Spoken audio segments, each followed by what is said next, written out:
Hey guys, so we have officially had this YouTube channel for a year now, and we've also recently passed 5,000 subscribers. So to celebrate these milestones, we thought it'd be fun to do an updated Q&A video for you.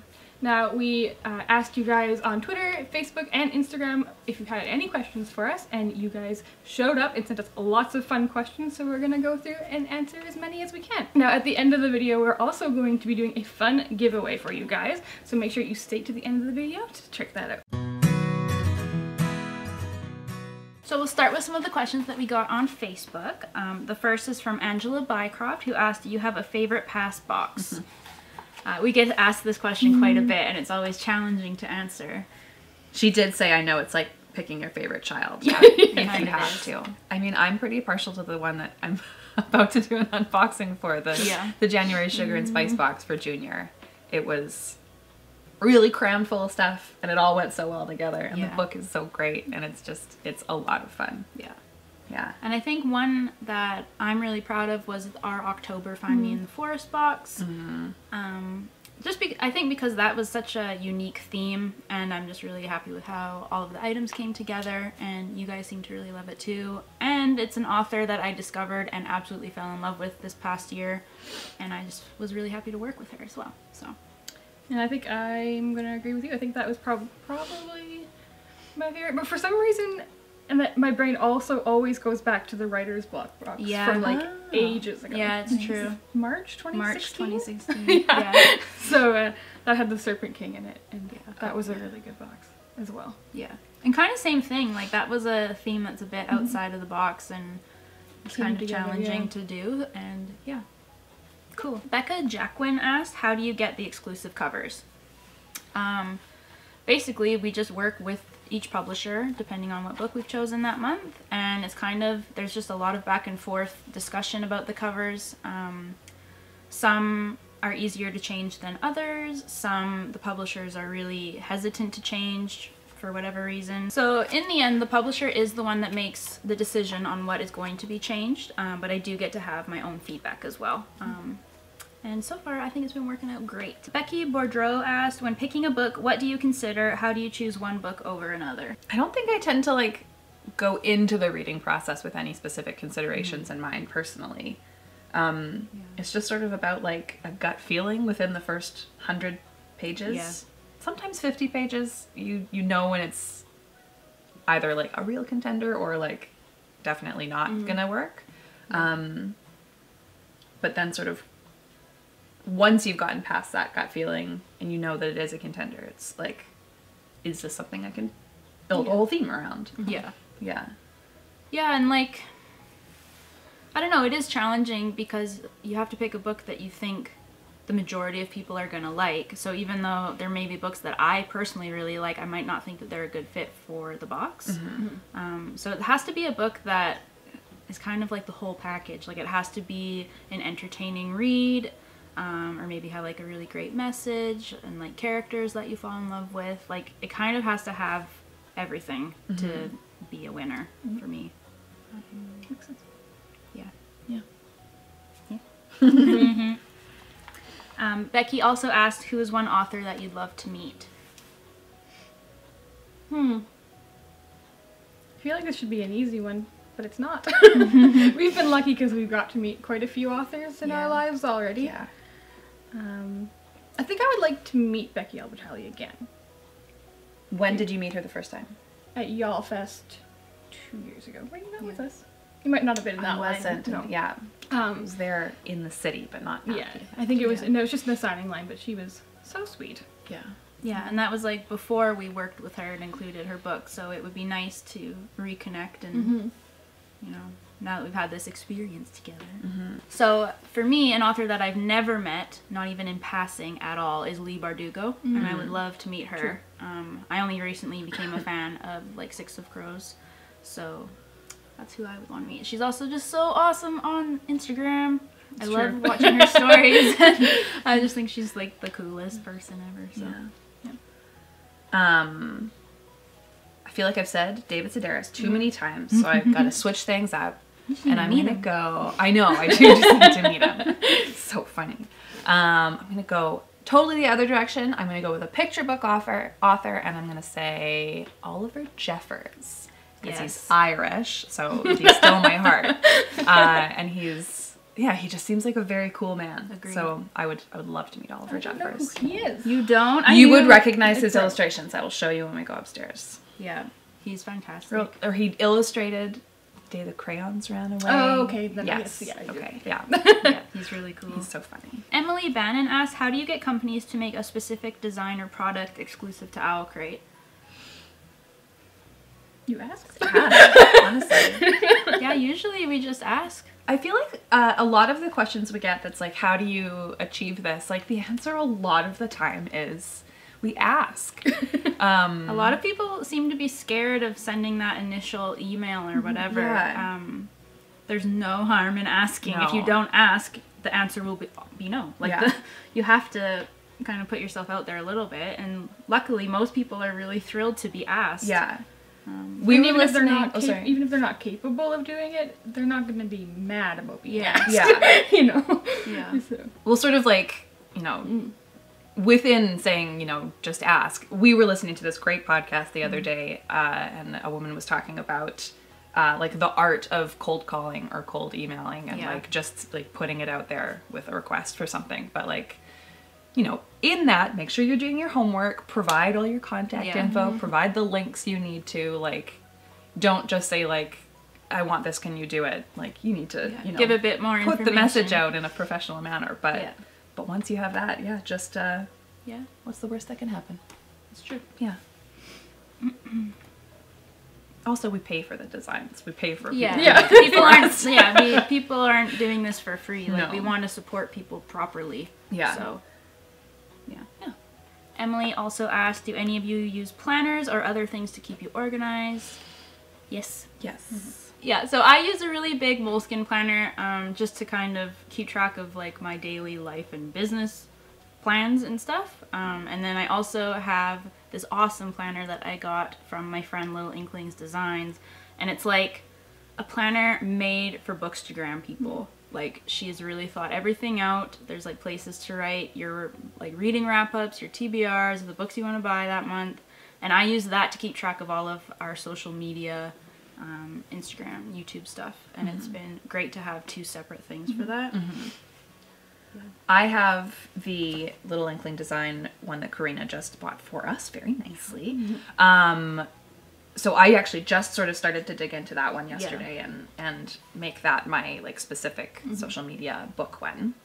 Then I have one that I bought for myself that I actually tend to like more back write things into for my own memory. Like a diary. Yeah, be like, oh, these are the fun things or whatever happened this week. And I constantly use my iPhone, just the like the built-in calendar on there, and set alarms for everything because otherwise I would forget. And then I have more of like, I guess it's kind of like a bullet journal. I don't totally know how bullet journals work as much as I like love the idea of them, but I have a specific just sort of like ongoing to-do list that's not like a calendar that I use for work. Yeah, That's I find almost done. I'm getting more into using planners. I always have like good intentions with planners and then just like forget about it. Yeah. Because I'm the kind of person for my whole life I've always, in work situations anyways, just made a list. Yeah. So I just have like a notebook. That's what I use the most. It's just a notebook that I just write a list in. And then if I think of something else I need to do, I add it to the end of the list. And like, and we also have a big like desk wall calendar that has the whole month. And I find that visually helpful often. Yeah. And that's like usually where we write down all of our YouTube video plans. For like live videos and stuff. That's where it goes first, I think. And then we can see it all scheduled and what we're filming when. And then it's all out there. So I think that's the most useful one that I glance at all the time. Yeah. Emily also asked, would you ever do separate boxes for each genre in YA? For example, one subscription just for contemporary and one for just for fantasy. At this point, I'm going to go ahead and say no. Part of what I love about OwlCrate and the way that we've structured it is that we are allowing people to step outside of their comfort zones by including different genres. I think it's kind of, I don't know, that's just my hope for OwlCrate is to introduce people to books they wouldn't have normally picked up on their own. And I think if I separate it into different genres, it's going to get like really segregated and people are either going to go one way or the other. So And we get a lot of feedback about Yeah. from people being like, this was one of my favorite books of the year, and I never would have read it had I not got it in a box. So yeah, and hearing that is like what fuels me. Yeah. I love hearing that. And we get it a lot. Yeah. We might. I think where you would prefer to branch out is like doing, you know, a box for adult fiction or a box for picture books or something like that. Or like smaller. We've thought about doing like smaller run, like exclusive boxes that feature a book that aren't a subscription. wouldn't necessarily fit the bill otherwise, kind of. So that's kind of where our head's at with that type of stuff. Emily also asked, why did you start your YouTube channel? We started it. Well, this is my opinion is. I started it because it just felt like another way to get kind of connect with the online book community. BookTube is such a big thing in the online community, and we love BookTube. We've been watching it for years. So it was always, I think both of us had wanted to start a channel on our own at some point, and we decided it'd be fun to do it with OwlCrate. And it's kind of just one more way to be able to connect with people, and it's fun. Yeah.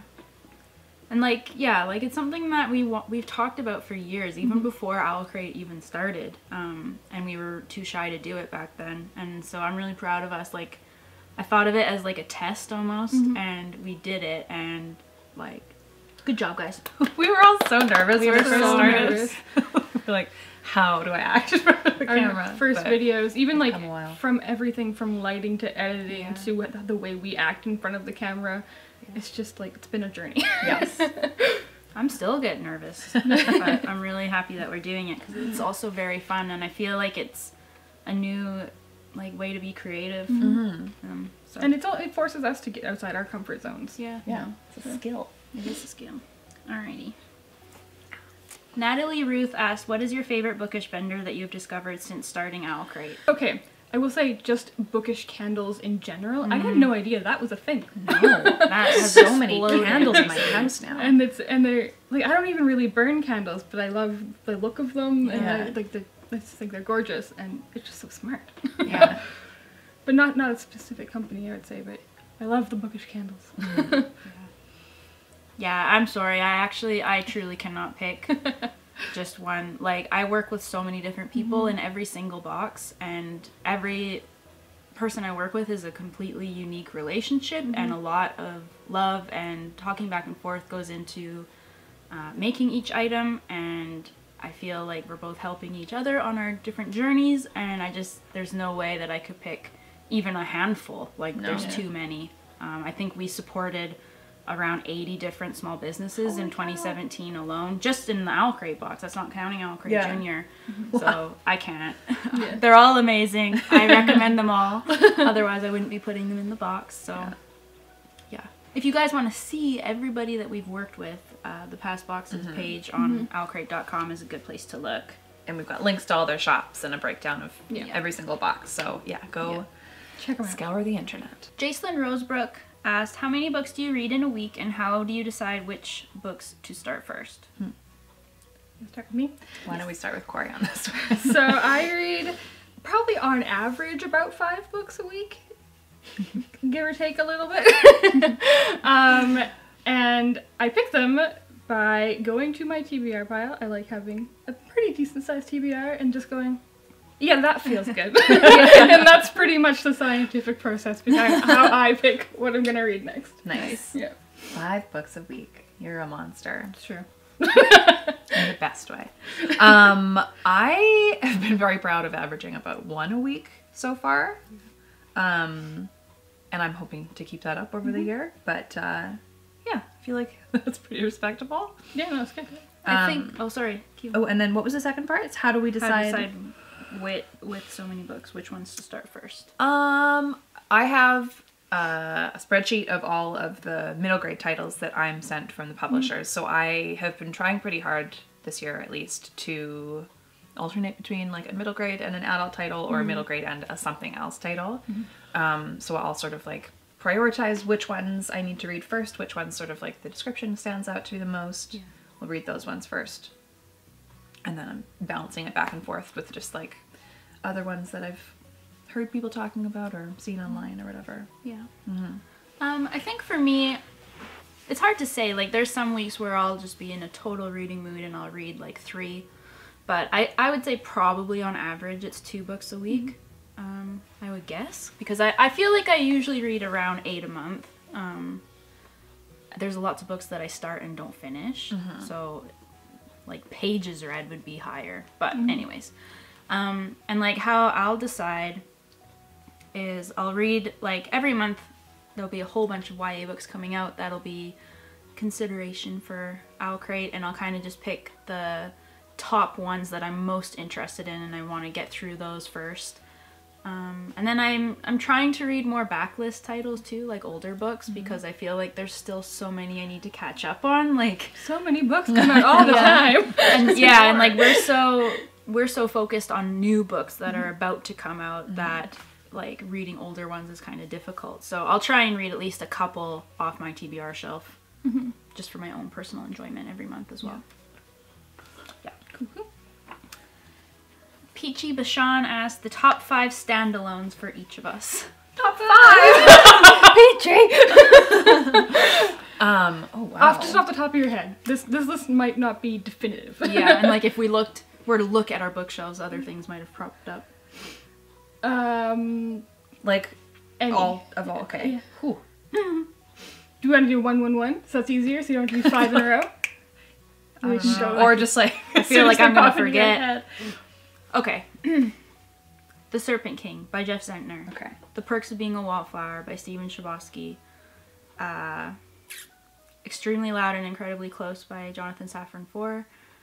Oh, that's not fair. I was gonna say Vicious by V.E. Schwab, but that's no longer a standalone. Come on. Which is fine. It's not out yet. Does that It's not still out count? yet. No. Oh my gosh. A new recent favorite is Love, Hate, and Other Filters by Samira Ahmed, which I just read. Oh, and The Age of Miracles by Karen Thompson Walker. That's like my most underhyped favorite standalone. So I'm done. Cool. You did it. I have 3 so far. Do you want me to go? Yeah, sure. I'm just gonna wing it. I have no idea what's gonna come out of my mouth. We shall see. My mind goes to 11/22/63 by Stephen King. Chunky book. I'm doing bad at this. Warbreaker by Brandon Sanderson. All American Boys by Jason Reynolds with Brendan Keeley. I'm getting all the genres apparently. Yeah, it's great.